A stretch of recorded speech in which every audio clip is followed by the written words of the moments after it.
I want to take you back to almost, I guess, December 2018, January 2019, particularly for the Reform Caucus folks up here, and Mr. Lyle as well, and everybody associated with that change.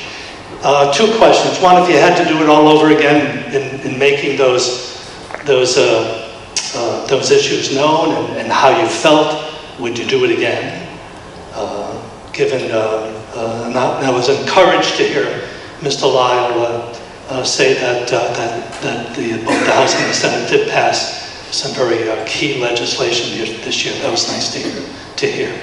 But would you do it again? Would you be as strong against both the Speaker and try to make the rules as different as they have been for this past year? And are you going to do it next year? Yeah.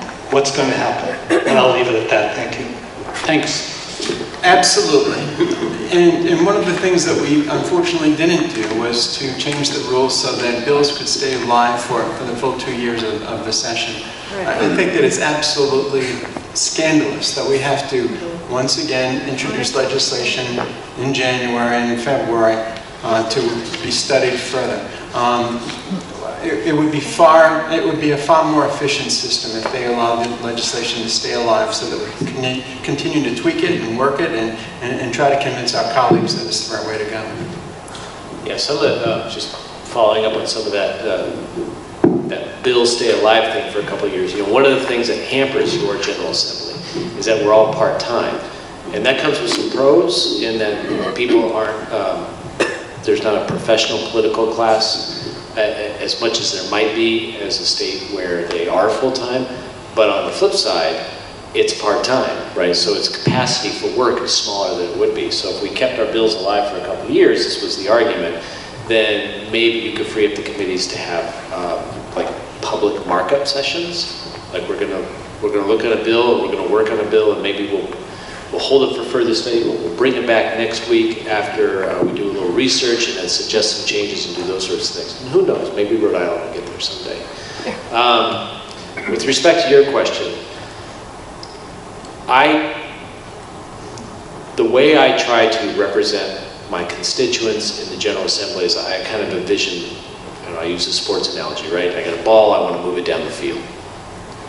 Some days, the correct strategy is kind of defiant opposition, and some days the correct strategy is not defiant opposition, and maybe more of a bridge building technique. I have no, what's the word I'm looking for? I have no regrets about the work that I did on behalf of my constituents through the last half of the election and the beginning of this year, and really through to the end. If I had to do it over again, my goals would be the same. I might choose a different strategy, I might not.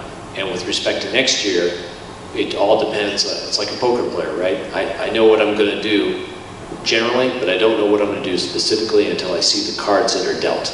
And the next election cycle has the capacity to change everything. And we'll see where we are. But I will always work to promote small d democracy and to make our government work better and work for everyone instead of just a select few.